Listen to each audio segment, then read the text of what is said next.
Bit of bad news for Donald Trump when it comes to the document scandal at Mar-A-Lago.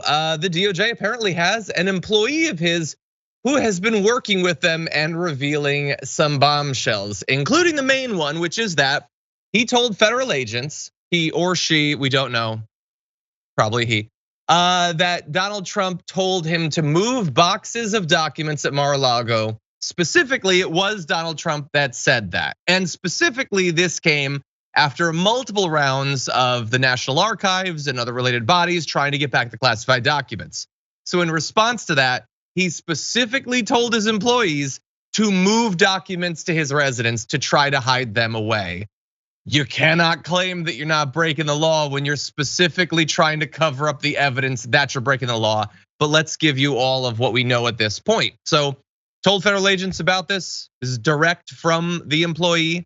The employee is cooperating with the Justice Department, has been interviewed multiple times already by federal agents.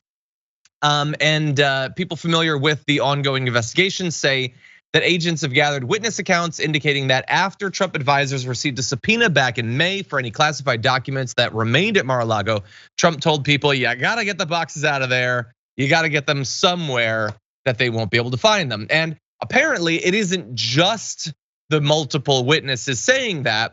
They have security camera footage showing people moving the boxes. That's according to these sources. Now, what's interesting is that this main witness that's driving so much of this news coverage today initially denied handling sensitive documents or the boxes that might contain such documents. But as the investigation gathered more evidence, they decided to re-interview this witness. And once they presented the evidence they had, the witness was like, oh, you said classified. I thought you said grassified. Oh no, I did handle classified documents.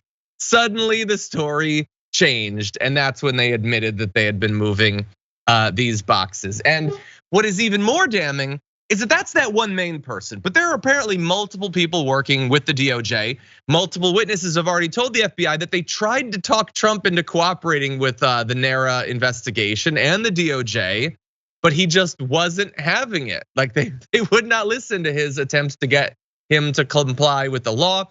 And he apparently in particular grew angry this spring after a House Oversight Committee investigation was launched, telling aides they'd screwed up the situation. They're my documents, Trump said, according to an aide who spoke with him. And I don't know, is the aide one of the witnesses that they're already talking about? Is it that main employee? Are there 15 different people working with the DOJ? I don't know, but what seems to be the case, both with Christina Bobb, Trump lawyer, who we've been talking about for the last week or so, and then this person is, these are not Stephanie Grishams or whatever. These are not people who are like looking to stick it to Trump. They initially defended him. But then once you start presenting evidence that they've now implicated themselves, or they might be implicated in breaking the law, then suddenly they're kind of forced to work against Donald Trump. And that's the position that he put them in. Jackson, what do you think?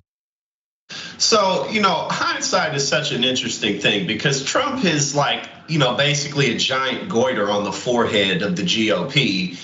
And even Lindsey Graham himself said if we embrace him fully, he's gonna end up destroying us. But at the same time, I don't really see how he was avoidable because Obama stirred up the country in such a way that led to the possibility of Trump. And now Trump, he's so toxic, and yet Ron DeSantis isn't quite ready to replace him. It's like the Republicans need to gear somebody else up. Politically, they just have to, and they know it. But they can't, and they're dealing with a guy who basically his lifelong history of criminality and just being a scandalous, low-life person is catching up to him. The literally over $1 billion that he owes to people, him just having people work themselves out of business because he doesn't pay them, all the lawsuits against him from New York. Now he's gonna have to go and sit in when what's her name, E. Jean Carroll, the columnist. He has to go in for deposition and testify under oath.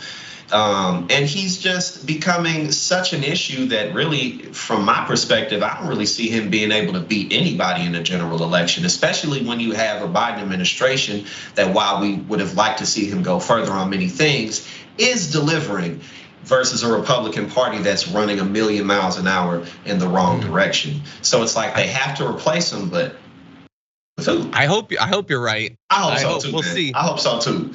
Let's also, I'm going to add on to that the Republican strategy, if they are to take over the midterms, is not to pass anything, which would be difficult anyway with Biden as president. It's to just make everything as bad as possible, because the idea then is that Biden will look bad, or whatever other Democrat will look bad. The Democrats will look bad. But the issue is that right now, when things get bad, they can say, well, we have no control over it, which isn't 100% true, but it's partially true. But they're gonna be in control. Like, I know that they won't be in the White House, but they will be in control. It's a dangerous strategy. And I'm glad, by the way, that you mentioned E. Jean Carroll. I saw that Trump was bleeding about it on Truth Social. I didn't get to catch up with that. I'm glad that you about to, yeah. So he had a long post about her, referring to her. He wouldn't say her name initially. He just called her the name of the place she alleges he raped her. And then he says, and I cannot believe, no, why can't I believe this? Why at this point can I believe this? That he says, John, come on, John. I know I'm not supposed to say this, but she's not my type. So he has an advisor who is willing to risk his wrath to tell him, okay, buddy, it looks really bad when you say the reason I didn't rape someone was I wasn't turned on enough by them, and yet he's still gonna say it again. But anyway, that's a separate scandal. We'll return to that, I'm sure. I just want to mention one other thing when it comes to this document scandal, because the evidence has been evolving, and that's been fascinating, but the explanations have also been evolving, and that's maybe even more fascinating. So I want you to take a look at this statement from Taylor Budowich, Trump spokesperson, about these new allegations, which of course make them look absolutely terrible. So the first part is fairly rote, boilerplate. The Biden administration has weaponized law enforcement and fabricated a document hoax in a desperate attempt to retain political power. He's not making any specific claims there. It's very vague, whatever. But then he goes on to say, every other president has been given time and deference regarding the administration of documents, as the president has the ultimate authority to categorize records and what materials should be classified. Do you see what he's doing there? Like, maybe it's not clear, maybe it's clear, I don't know. So they were implying for a long time that these documents could be classified, and then everyone and their mother was like, so did you declassify them? And they refused to say. Now they're saying, hey, don't be mean to us. We get to have them for a couple of years before deciding whether they should be classified. That is a fairly explicit retreat from their previous defense. Not only are they not making specific claims that they declassified, but they're trying to set up this weird situation where they don't even have to decide whether to declassify them for literally years, even though notably, ex-presidents can't classify or declassify literally anything. And so that, I haven't seen many people focusing on that statement, but that seems like a pretty big retreat on one of their core, if hypothetical, defenses. So it's just incredible how stupid Trump is. That's just how I'm gonna close this out, because you just a simple phrase that you said coming into this. He said, "They're my documents." That's how he and the entire GOP sees the world. And it's just I know we didn't specifically cover the E. Jean Carroll here, but I know I'm not supposed to say this. If she was hotter, then maybe we'd be talking about something. I mean, look at her. It's just. But again, it's like you said. Hopefully this doesn't. No, I'm not even gonna say hopefully. We got to beat these people, man. We got to beat these people. 100%. Yeah.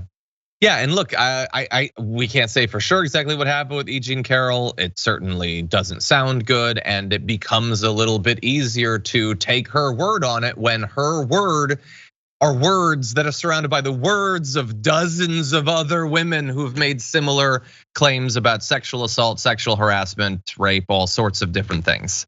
Yeah, for me, it's just For me, it's just ultimately all of this stuff piling on. It can't help him at this point. It just can't. And I think that there's just a lot of room for especially progressives, younger generations, to continue to have little wins that do count, especially at a smaller, more local level. But even in the elections coming ahead, because that big red wave just because of the series of events that have happened. I'm not convinced about that at all. Yeah, absolutely. I think it has blunted it. I still worry about them taking over potentially both houses, but we'll see.